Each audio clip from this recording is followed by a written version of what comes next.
You felt the pulse in your neck while you were sitting at the kitchen table doing nothing at all, a soft, insistent throb where there should have been no sensation. The pressure behind both eyes that arrived before lunch, a dull fullness with no exertion anywhere to explain it. The flush that climbed across your face and neck for no reason you could name. And then the reading on the cuff, higher than it was last year, higher than it was the year before that, sitting stubbornly at a number your doctor circled and you have been trying to move ever since. You cut the salt from your plate. You walked most mornings before the day got going. The weight even came down a little. And still the number held, planted exactly where it was, as though something inside you had quietly decided that this was where it belonged, and no amount of effort was going to talk it down. Here is the strange part, the part almost nobody ever explains to you. Your body is doing something far stranger than failing to control that number. Your body is defending it, actively holding it there, guarding it, treating the high reading as the correct one and working, around the clock, to keep it exactly where it is. Well, that sounds backward. It is the whole mystery of this video, because a healthy body carries half a dozen tools for bringing pressure down, and yours is reaching for none of them. Something has quietly persuaded every one of those systems that the high number is the right number, the one worth protecting. You have been told your pressure is high. You have never been told why your body is defending the high number as fiercely as if your life depended on holding it there, because that is precisely what is happening underneath. 6 separate systems inside you have each nudged the number upward, each by a small amount, each for its own good reason, and then dug in to hold their ground. The vessels tightened and stayed tight. The kidneys held on to more fluid than they needed. The nervous system kept the alarm running long after the danger had passed. The arteries stiffened and stopped cushioning the beat. The sleep quietly stopped delivering its nightly repair. And the metabolism added a pressure command all its own. 6 small pushes upward from 6 different directions.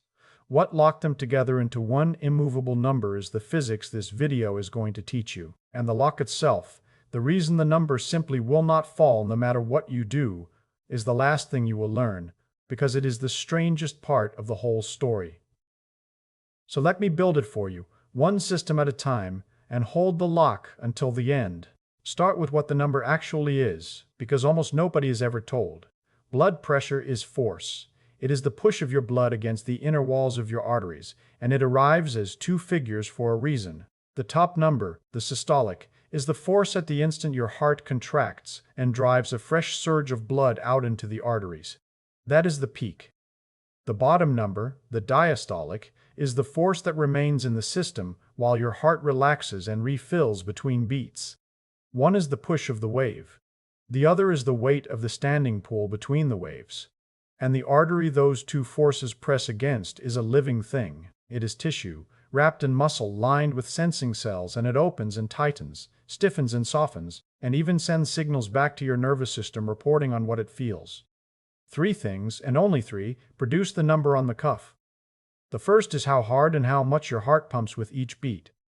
The second is how narrow your vessels are, because the tighter the pipe, the harder the same flow of blood pushes against its walls as it forces through. And the third is how stiff those walls have become, because a stiff pipe cannot swell to absorb a surge the way a springy one can, so the surge stays sharp.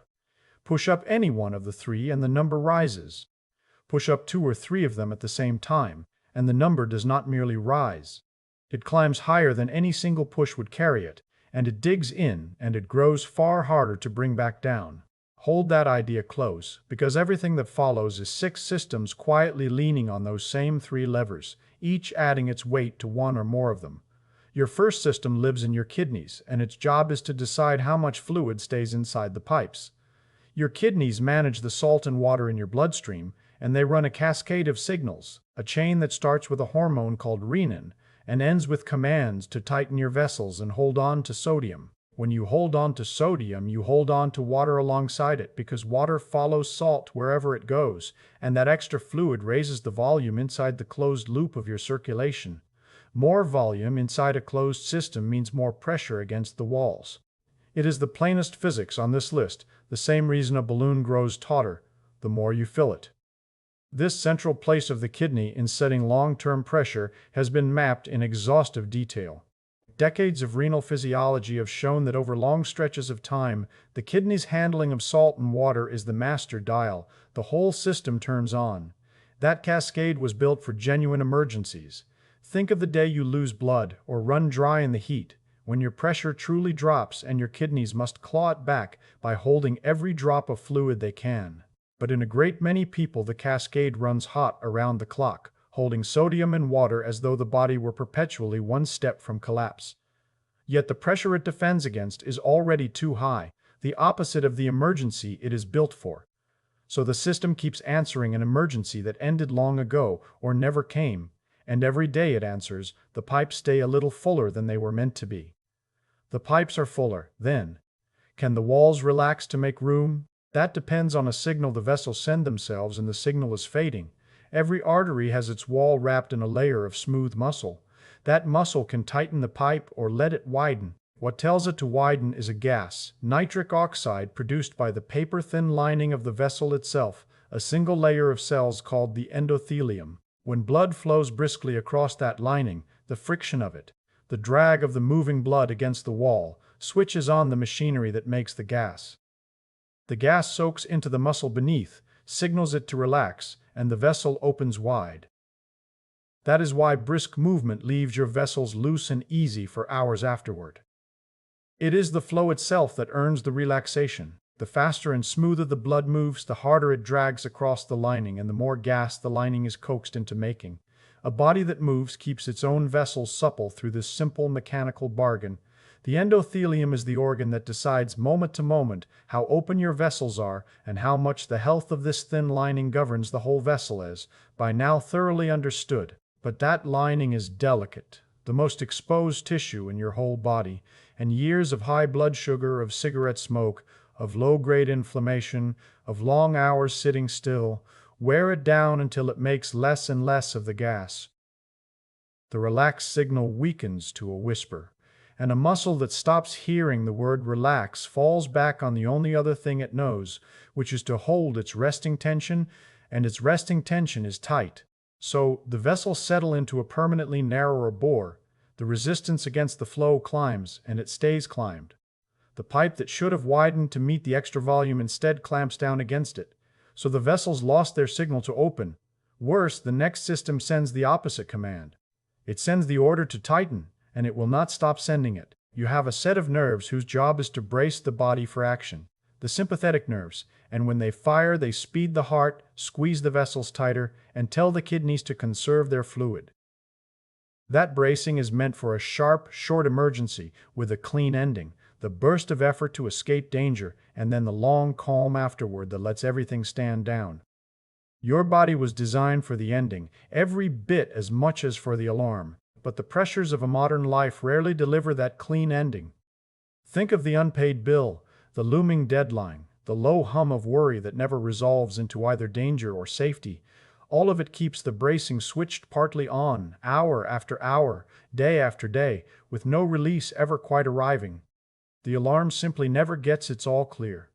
You sit still in a chair, calm on the surface, and a part of you underneath is still crouched and waiting for a threat. A stress hormone, cortisol, keeps the whole response alive long after the first electric jolt of adrenaline has drained away, sustaining the bracing into a low, grinding drone that never lifts. This sympathetic overactivity is a real and measurable driver of lasting high pressure in its own right. Grassi and colleagues established as much, recording the actual traffic in these nerves and finding it running high in sustained hypertension. So the Titan command never truly switches off. The pressure you carry through an ordinary quiet afternoon reflects a body still braced against a danger that is nowhere in the room. So the Titan command holds, hour after hour. But what happens in the moments the command does lift? By now the pipes can no longer spring back the way they should.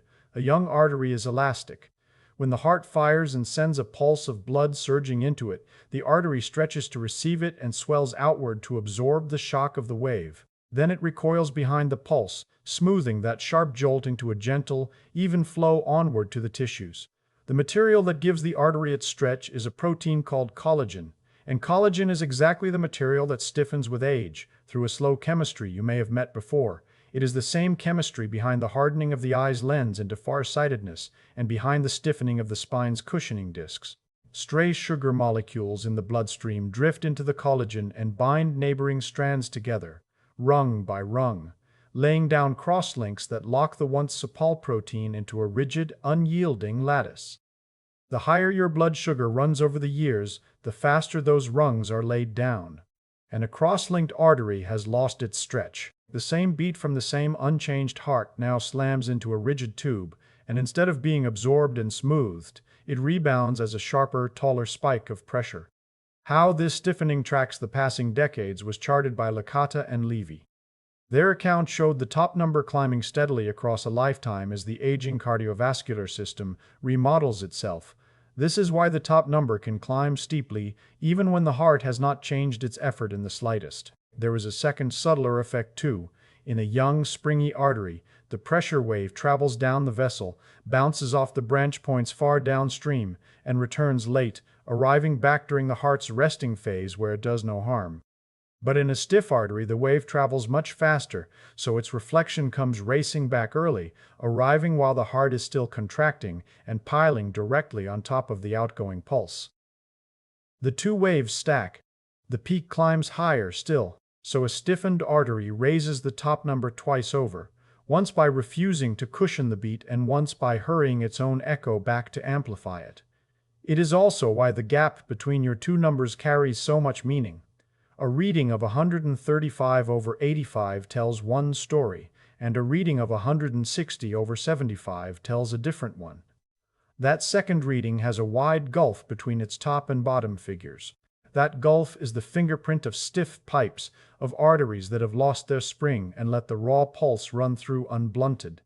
And that stiffening is stubborn, only partly reversible once it is set into the wall, and it hardens faster in a bloodstream that runs sweet with sugar, year after year. Now the pipes have lost their spring for good.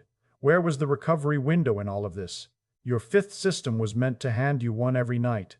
A few hours when the whole apparatus stood down. For many people that window has quietly closed.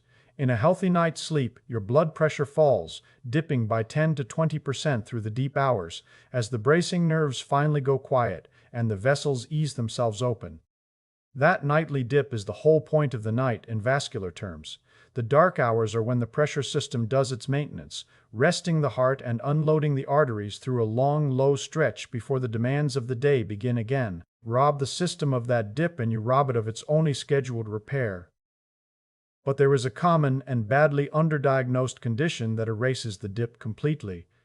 In sleep apnea, the airway collapses shut again and again through the night, and each collapse starves the blood of oxygen and hauls the body up out of deep sleep in a small, silent, internal panic. Every one of those panics fires the bracing nerves and draws a surge of pressure. And it happens 30, 50, even 80 times in a single night. Just how much damage those surges do is what Parati and colleagues documented. Their work on apnoea and the sleeping circulation showed these repeated surges wrecking the normal dip and leaving morning pressure high. You believe you spent the night at rest. Your nervous system spent it trapped in a loop of small emergencies, and the pressure you wake to carries the toll of everyone. Perhaps you wake with a morning headache. Perhaps a partner tells you that you snore and seem to stop breathing in the night. Perhaps a daytime heaviness sits on you no matter how many hours you spent in bed, and your pressure will not yield to anything. That whole cluster is worth carrying to a doctor because it points squarely at a pressure system that has gone years without its nightly dip. That is 5 systems now, each adding its own push from its own direction. Your 6th arrives through a different door. It comes through your metabolism, and it leans on several of the others at once. When the body's cells grow deaf to insulin, the hormone that ushers blood sugar out of the bloodstream and into the cells, the body compensates in the only way it can. It pours out more and more insulin, forcing the deaf cells to listen. And that flood of extra insulin turns out to be a pressure signal in its own right, working through several channels at once. It nudges the kidneys to hold on to more sodium, which is the very same volume problem as the first system.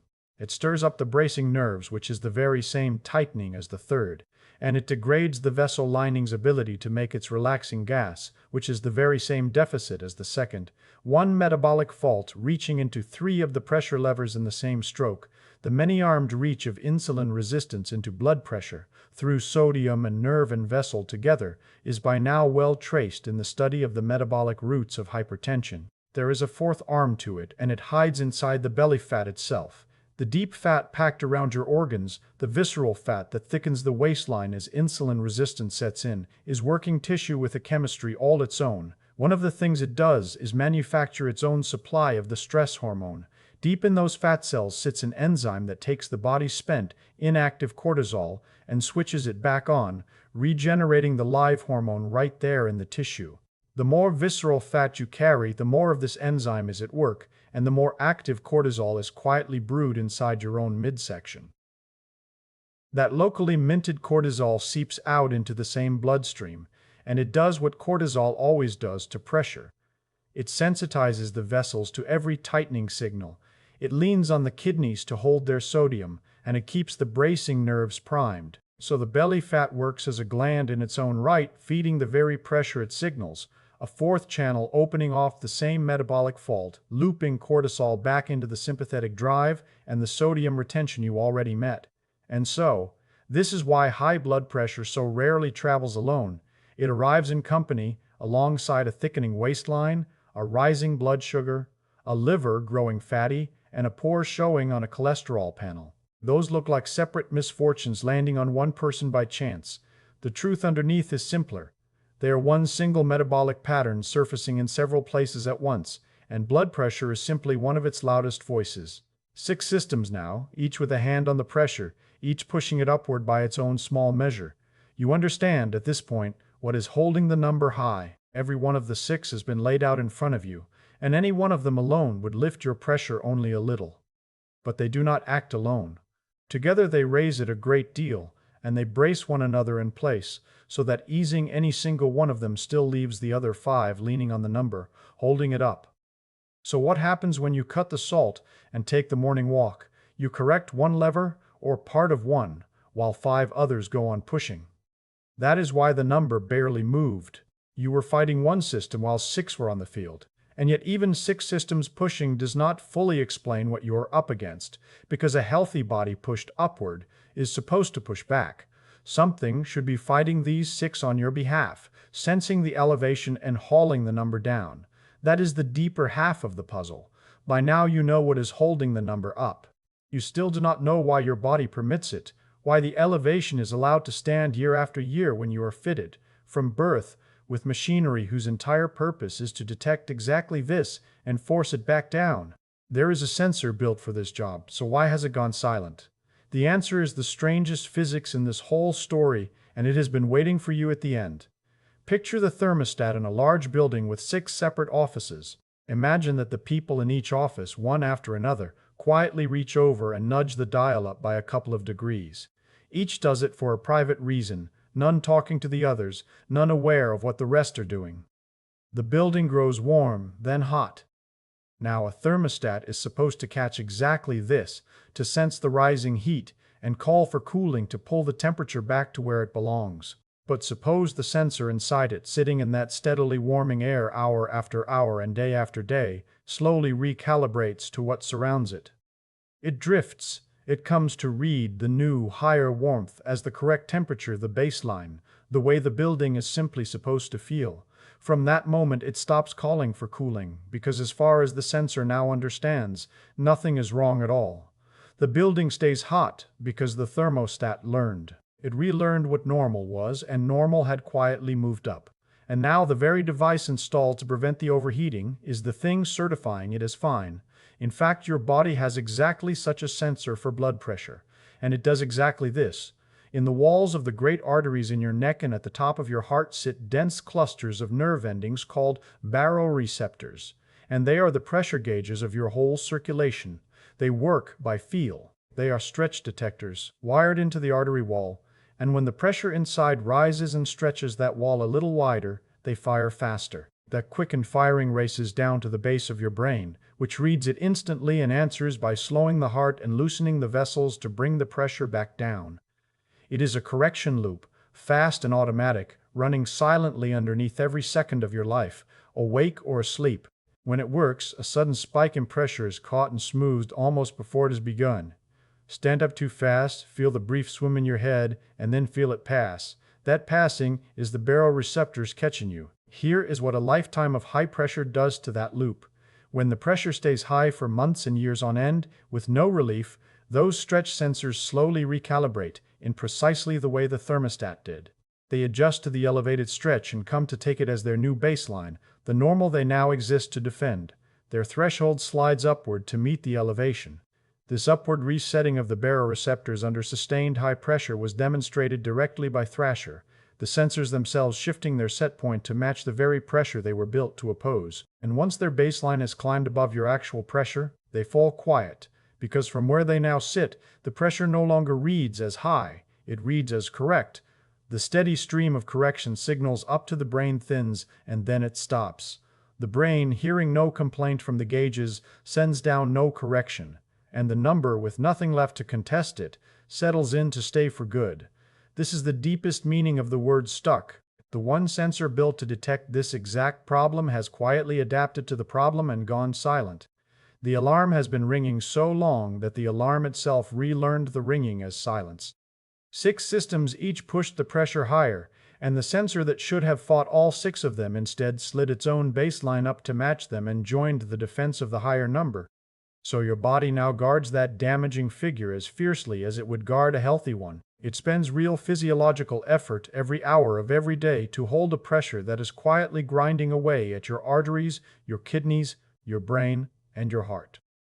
The Watchman was posted precisely to raise the alarm at this intruder, and the Watchman recalibrated, and now the Watchman waves the intruder through as a resident who belongs. Now, there is some good news buried in this, and it is worth holding on to. The recalibration can be undone, though only slowly. If the pressure is brought down by other means, and then held down steadily for weeks and for months, the sensors can gradually relearn a lower baseline. They begin once again to defend it, firing their correction signal at a number that should never have become normal. The catch is that the recovery is neither fast nor guaranteed.